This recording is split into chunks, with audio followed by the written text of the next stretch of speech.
at a secret location on the edge of South Africa's famous Kruger National Park, close to the border with Mozambique. It is Care for Wild's Rhino Sanctuary, the largest orphan rhino refuge in the world. I can't disclose its precise location because the young rhino remain in danger from poachers. I'm here to report on a unique project, one that brings together fragile human beings in the form of damaged military veterans and equally fragile animals in the form of vulnerable baby rhinos. The Footprints of Hope project has been organised by a British-based charity called Veterans for Wildlife. It's a project close to my heart because of my long-term support for those leaving the armed forces and my long enjoyment of observing wild animals in their natural environment. Furthermore, I have personally sponsored this first Footprints of Hope project. Basically, the idea of the project is to bring them out into a completely different environment from the environment they're usually in, which will give them a different perspective, especially when they're working with things like baby rhinos that also suffer from PTSD due to their mothers being poached. The main goal of the project is to give them coping mechanisms so that when they go back to the UK they can use these coping mechanisms in their day-to-day lives to deal with their struggles. My mental health issues came about 2 years after, maybe a year after I left the army. Obviously trying to cope with the civilian side of life was quite hard for me. I ended up being quite aggressive on a regular basis. Anger was taking over. I didn't understand what was going on. I did get blew up in Iraq, which where I took shrapnel wounds, but that was something which was dealt with within the first few weeks maybe of me coming back from Iraq. But as a result of that has obviously brought on my PTSD. We had the calf come in a few days ago, and instantly I think some people were a bit worried about us, maybe triggering us, helicopters, a lot of thingy, but it was just training straight away. Casualty coming in, that's how I projected it. And adrenaline was up. I thought, right, okay, we got a casualty coming in. How do we do it now? We dealt with it. Afterwards, mixed emotions, and I think that us being involved with there, I hope it did run a bit more smoothly, if you know what I mean. I didn't think it'd have this much effect on me, if I'm being honest. And yesterday I was sat down last night, and I was starting to get a bit overwhelmed with it all. That someone can take such a beautiful creature and, you know what I mean, and mutilate it, and then obviously orphan something which is so vulnerable. Yeah, it hit me quite hard. Come. There you go. I like Summer. Yeah. She's quite aggressive in the morning. She starts and she's only about this big, and she bullies all the big ones. She's quite a funny character, like, and yeah, I think she's probably my favourite, if not the new one which is coming, Rainbow. Being in the military, being a dog handler, like, I'm obsessed with animals, always have been, and I feel good when I'm helping someone or something else, whether that be human or animal. So I've got that. I haven't had that feeling since I left the army like a year and a half ago. I've lost that feeling. I've learnt things I didn't know about my mental health, that I would make an excuse in another way, and actually by facing it I've just learnt so much, and I've learnt stuff that I didn't even know was still there, like being around the baby rhino. I've struggled with that because so now I found out, like with Jovika's help, that it's actually because she reminds me of me, but I didn't know that. I was just like, oh, why don't I want to be around a baby rhino? Like, I'm obsessed with this, I love this, this is why I came.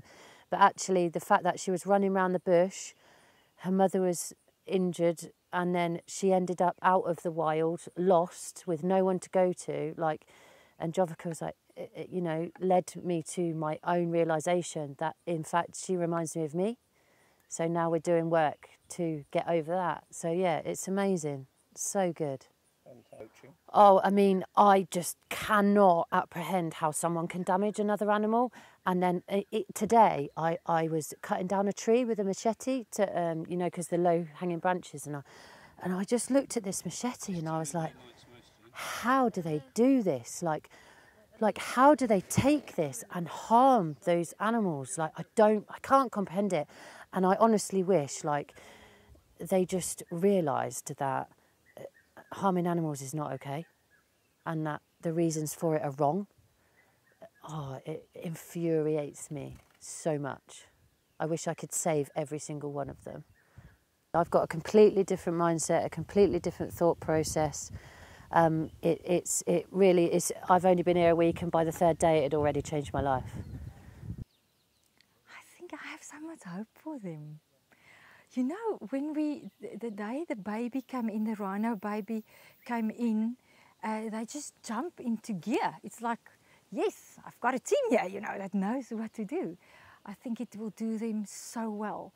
To see them sitting and helping and accomplish something and being out there and being part of a team, I think I cannot tell you. I think we can actually learn from them.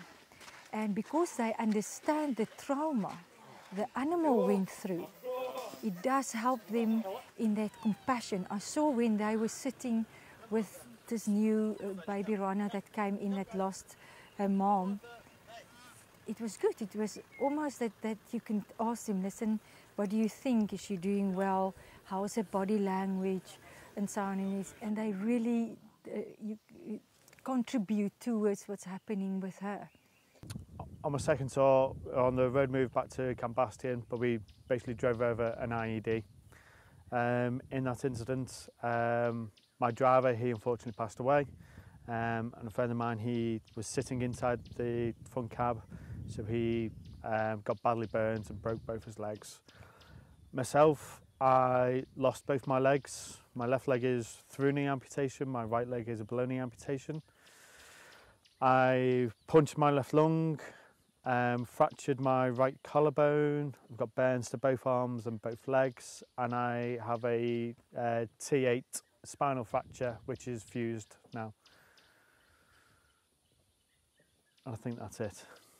I applied for this project because I knew from reading about it, I knew it was going to be something totally different.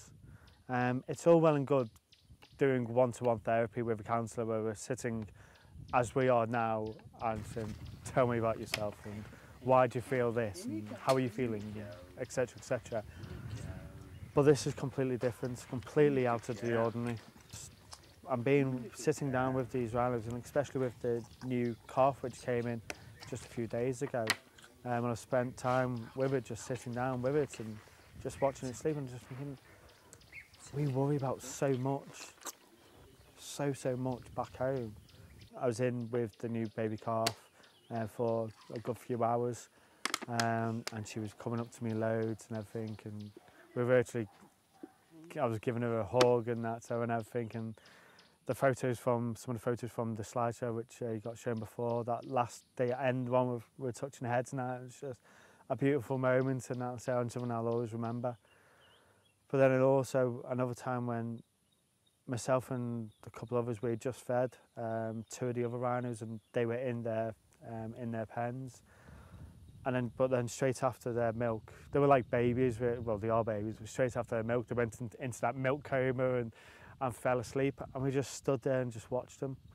So I was diagnosed with post-traumatic stress disorder in January 2017. I started to have symptoms probably late 2014. I wasn't aware of, despite having nightmares, it took a while for it to click what was going on. I saw it online, and at the time I was going through a really, really tough time. So I was aware that there was a possibility that I would be leaving the military. So obviously when you join, expecting to have a full career, and then you obviously get ill, and then there's that possibility then that you're gonna lose your career, what you love and what, you know, is your foundation. It's quite a scary time. Sophia is my rhino who I was paired up with. When I was initially told about her story, and obviously she'd been through multiple traumas, I didn't know how I would react. I wanted to run away basically. Once I heard her story, I didn't want to be close to her.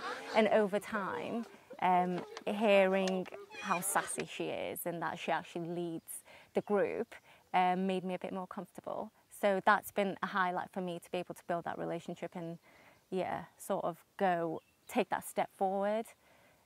Even when we had the baby come in, my instinct was to sort of step back and withdraw, but I didn't. I went ahead and got involved. I think there's an understanding of what they've experienced. I think it's when you've been through that difficult time, you have that empathy, you get it. I think as much as you can empathise with people or animals, if you haven't experienced it, it's hard to get it. I think it's been amazing. I think there's been a couple of times where I've sat and the new baby, I think they're going to call her Rainbow, and she was sleeping behind me, and that being in the present moment and realising that there is a baby rhino slept next to me, that is probably a once-in-a-lifetime opportunity, and to be able to have those connections is amazing. So yeah, I would 100% recommend it. The 5 veterans, the 2 Jennifers, Pete, Chris and Martin, are a courageous and determined group of individuals, and my respect for them is immense. Sadly, 2 weeks in South Africa can't solve all of their physical and mental problems at a stroke. However, I feel sure that in the short term, it has alleviated them, and in the long term, it has left them better equipped to face whatever challenges the future holds. It's been a huge privilege for me to have been able to come here to observe and interview the military veterans. I can see that without doubt the veterans have benefited enormously from their role here, as of course have the young rhinos that they've been looking after around the clock. And I congratulate Wes Thompson and all those who have worked so hard to make this initial Footprints of Hope project such a success.